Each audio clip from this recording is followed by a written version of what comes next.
ongi etorriak osasuntsu eta pozikeko beste programa batera. Gaurkoan, inflamazioa murrizteari buruz ariko gara, eta horretarako Irati Ruiz medikua dena dugu platoan. Kaixo, Irati. Kaixo, itxaso. Beraz, antura edo inflamazioa, murrizteko badaude elikagai batzuk, diotenez, antiinflamatzaileak direnak, eta horiek zeintzuk dira zehazki? Gehien aipatzen direnak azkenaldian badira batez ere kurkuma eta jengibrea. Azkenean, kurkumak eta jengibreak egiten dute inflamazio antura prozesu honetan eragina eduki eta hori, gure antura edo inflamazioa murrizten dute. Gu osasuntsuago mantentzen. Egoteko. Bai. Eta adibidez, ura eta horrelako, adibidez, jengibre edo kurkumako infusioak eta baita ere eragina dute horretan? Bai, gomendagarriak dira horrelako infusioak hori hartzea. Zer azkenean, gure inflamazioa, zitokina inflamatorioak deitzen direnak, gure gorputzen inflamazioa produzitzen duten sustantzia batzuk dira, eta horiek sor daitezen ekiditen dute. Eta horrela, prozesu inflamatorio hori edo horretan ez gara sartzen eta osasuntsuago mantentzen gaituzte. Eta ze elikagai saihestu behar ditugu? Batez ere, azukre finduak kendu behar ditugu dietatik, edo gero ere irin errefinatuak edo ezakin nola esaten diren euskaraz, baina irinak ere kentzea garrantzitsua da, azkenean gure gorputza inflamatua edo zitokinak produzitzea sustatzen dutelako. Eta azkenean hori, ohitura txarroiek gure gorputza gaizki mantentzen laguntzen digute. Eta inflamazioa azkenean badago oso erlazionatuta gaixotasun pila batekin. Larri askorekin. Bai. Adibidez? Adibidez, inflamazioak diabetesa bezalako gaixotasunak sortzen ditu, ez bakarrik diabetesa, minbiziarekin ere erlazionatuta dago antura edo inflamazioa, bihotzeko gaixotasunekin ere, Alzheimerra edo Parkinsona bezalako gaixotasun degeneratiboekin, ez? Erlazionatuta daude, eta guzti horrek azkenean gure gorputza inflamatua edukitzeak bakarrik kalteak dakartza, gure osasunarentzat.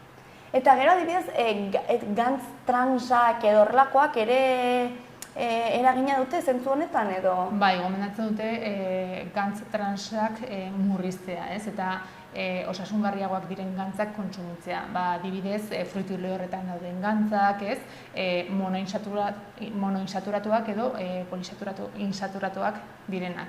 Baina gero beste atal batean edo beste saio batean arituko gara horretaz. Honi buruz. Zer dira zehazki gantz transak? Osea, berez naturalak ez direnak? Hau da, prozesatuak daudenak? Hori dira, prozesatuak daudenak eta azkenean gure gorputzak gure gorputzari gantzoiek gehiago metabolizatzeko kostatzen zaienak, ez? Eta azkenean inflamazioa... Metatuta geratzen dira edo?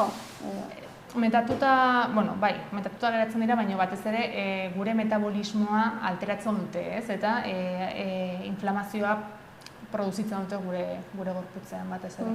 Horregatik konbenatzen digute hori ekiditea. Eta oso garrantzitsua da ere ongi hidratatua mantentzea, ez? Inflamazio hori murrizteko, emakumeak izan da 2,7 litro edo egunean, 2,7 egian bada gehiago, ez? Individualizatu behar da, zenbat ur kontsumitzen dugun egunean, baina 2,7 emakumeetan gomendatzen da, eta gizonezkoetan 3,7 litro inguru. Hala, 3,7 pila bat da? Bai, azkenean gure metabolismoak, gure metabolismoaren oinarria edo ura da, gertatzen diren aldaketa kimiko askok ura behar dute hori gerta dadin, ez? Eta azkenean gure gorputzaren 75% ura da. Gutxi gora bera. Horregatik oso garrantzitsua da ongi hidratatzea eta horrek ere antura edo inflamazioa murrizten du.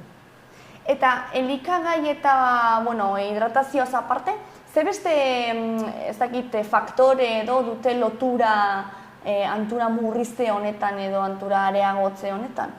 Azkenean, sedentarismoak, elikagai ez osasuntsuak jatea, lo askorik ez egitea, gomendatzen diren 7-8 orduak, guzti horrek nekeak ere, lanak ere eta estresak zer egina dauka inflamazio horretan, ez, azkenean mantendu behar dituguna badira ohitura osasuntsuak, ez? Guzti hori ekidin eta azkenean hori, guretzat osasungarriak direnak sustatu inflamazio hori murrizteko. Ariketa fisikoa egitea ere oso ona da, gomendagarria. Bai. Primeran irati ezaki zerbait geratu zaigun hor komentatzeko, baina hala egingo dugu. Bueno, betikoa, osasuntsu jatea, ariketa fisikoa egitea. Bai, azkenean programa gehienetan errepikatzen ditugun maxima batzuk badaude eta hori, ariketa fisikoa egitea, elikagai osasungarria jatea. Beti errepikatzen ditugu gauza berdinak, baina azkenean gure osasunarentzat hori, gomendagarriak direnak direlako. Oinarria, ez? Hori da. Mila esker irati eta hurrengora arte. Hurrengora arte, itxaso.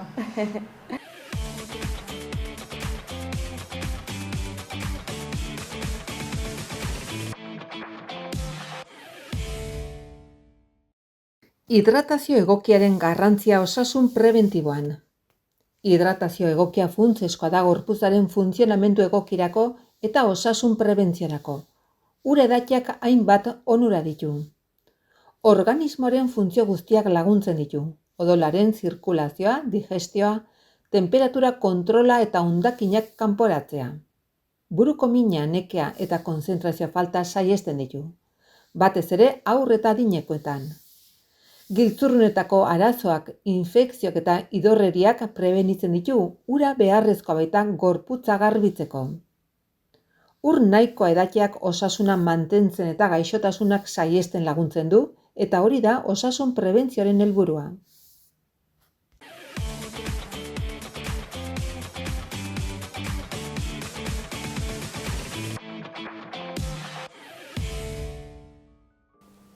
Oraikoan, etxean sukaldatzearen garrantziaz eta nola laguntzen duen elikadura osasuntsuagoa eta orekatuago mantentzen gai honi buruz hitz egin behar dut. Batez ere, janari azkarrekin alderatuta. Zein abantaila ditu etxean prestatutako janariak osasunari dagokionez? Bueno, janari azkarra erosoa da, baina normalean gantz saturatu eta azukre eta gatz gehiegi izaten dute. Askotan zuntz gutxi eta kaloria kutxak ematen ditu. Bertzalde, etxean prestatutako janariek aukera ona ematen digute. Osagaiak kontrolatzen laguntzen digute, olio kantitatea, gatza kantitatea, azukrea eta bar, barazki eta proteina osasuntsuak gehiago sartzen ditugu, eta janari orekatua eta benetan elikagarria antolatzen dugu.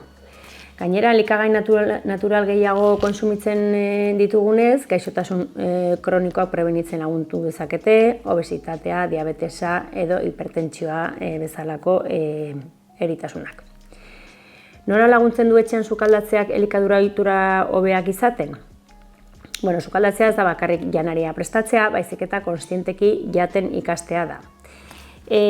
Sukaldatzen dugunean, janariarekin konektatu egiten dugu, badakigu zer jaten dugun eta nola prestatu dugun. Elikagai gehiago eta osasuntsuagoak barreratzen ditugu automatikoki. Gainera, familian sukaldatzeak elikadura hezkuntza hobetzen du, haurrengan ere bai. Azken batean, etxean sukaldatzeak elikadura kontziente bat bultzatzen du. Orduan, ze estrategia erabil dezakegu denborarik ez dugunean etxean sukaldatzeko? Bueno, denborarik ez izatea oztopo nagusia izan daiteke, baina badaude irtenbide batzuk. Alde batetik, menua planifikatu asteburuan eta erosketa zerrenda batekin egin. Egunean sukaldatu beharrean, egun batetan hainbat errezeta prestatu eta hozkailuan edo izozkailuan gorde. Errezeta simple eta azkarrak aukeratu, barazki salteatuak, tortilla, arrotza egosiak, arroza lekalekin. Sukaldatzea jarduera bateratu bihurtu, bikotekidearekin edo seme-alabeekin eginez, denbora atseginagoa eta produktiboagoa da. Amaitzeko erran, etxean sukaldatzea ez dela soilik osasungarriagoa, kontrola ematen digu, ohitura hobeak sortzen ditu eta diru aurrezteko aukera ere bada. Denbora faltarren antolaketa eta errezeta sinpleak baldin badira, egunerokotasunean sartzea posible eta baliagarria da.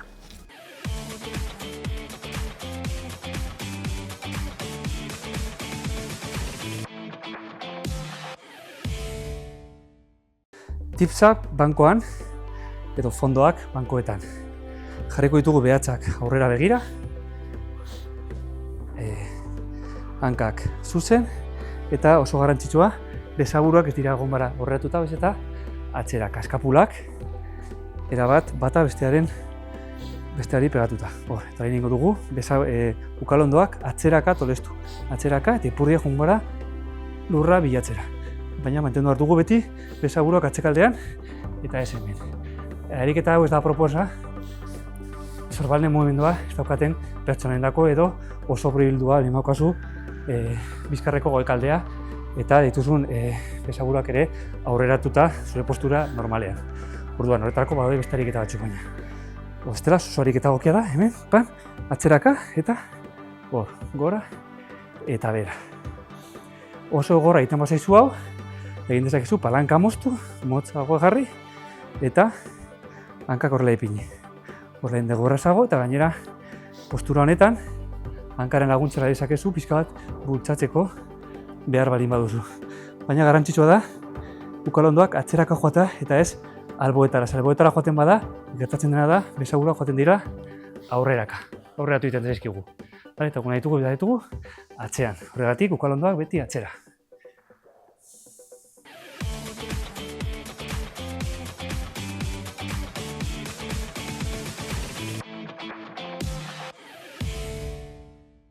Orain esnatzerako ariketak aurkeztuko dizuet. Normalean, esnatzerakoan jende asko bizkarreko mina izanen du. Edo ez dugu ondo lo egin, edo postura txarrak mantendu ditugu gauean, eta normalean pertsona hauek lumbareko edo bizkarreko mina izaten dute. Orduan, horrela bagaude, ariketa txikiak egin ditzakegu esnatu zen garenean, edo altzatzerako baino lehenago. Uean bertan, belaunak tolestuta, lepoa zuzen, hartuko dugu gure hanka atzeko partea, eta gora eta bera egingo dugu hankarekin. 5, 6 aldiz. Hau egiterakoan ere egin dezakegu orkatia mugitu. Bera, gora eta orkatia mugitu. Bi hankekin egingo dugu. Gora, orkatia mugitu eta bera. 5, 6 aldiz. Nahi baduzue gehiago egin dezakegu. Orduan, hau egin eta gero, bi hankak bularrera eramango ditugu. Eta mugimendu txikiak egingo ditugu, zirkunduzio txikiak egingo ditugu, hankak irekitzen edo hankak ixten. Ere bat albo batera eta bestea beste albora. Horrela 10, 20 segundu. Gogoratu, hankak kanpora eta hankak barrura.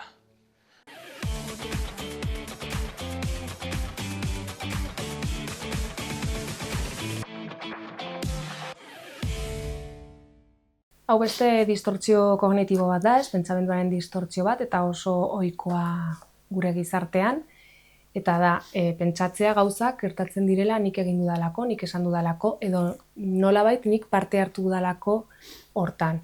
Horrek zera egiten du, ardura gehiegi hartzea, hori lehenengo gauza, errealitatetik ateratzea ere bai, ze askotan gauzak ez dira gertatzen ni hortik pasatu naizelako. Eta, klaro, ardura horrek bi aurpegi ditu, ez? Txanponek bezala alde batetik dago, gauzak ongi ateratzen direnean, ez? Ardura niri esker atera delako, eta hor, narzisismo puntu bat inkluso, ez? Aratu daiteke. Eta gero beste aldea dago, ez da? Beste aurpegia, eta da erruduntasuna. Asko pertsona izaten dudanean, oso errudun sentitzen naiz. Gauzak ateratzen dira gaizki, nik egin dudalako, edo egin ez dudalako, edo lo que sea. Orduan, eragin oso handia dauka autoestiman eta gora bera handiak dituena. askotan ikusten dudalako nire burua goian eta besteetan behean. Eta azkenean sortzen dena da nolabait identitate falta edo pizka bat, ez? Ez dakit zer naizen ongi egiten dituen pertsona, gauzak ongi egiten dituen pertsona hori naiz, edo gaizki egiten dituen pertsona. Hor, desoreka hori sortzen da barnean, eta, klaro, estresa handia sortzen da, beti eman behar dudalako onena, beti egon beharko naizelako adi, prest, eta dena gauzak ongi ateratzeko. Ze, klaro, ni ari naiz pentsatzen, nigatik gertatzen direla gauza horiek. Orduan, erantzungo dut nire jokabidea, ez, horren araberakoa izango da. Horrek osan dudan moduan, ez, autoestiman eragina handia izango du, ez dakidalako, oso zaila delako beti gauzak ongi ateratzea, eta azkenean ikusten dudalako nire burua askotan gauzak txarto egiten, eta gauzak gaizki ateratzen nire erruagatik. Orduan, oso ongi ikasi behar dugu bereizten, zer da benetan nik egiten dudana, zein da benetan nire ardura, zein den benetan nik horra iristeko daukadan gaitasun erreala, eta gero inguruan dauden beste baldintza guztiak hori horrela emateko.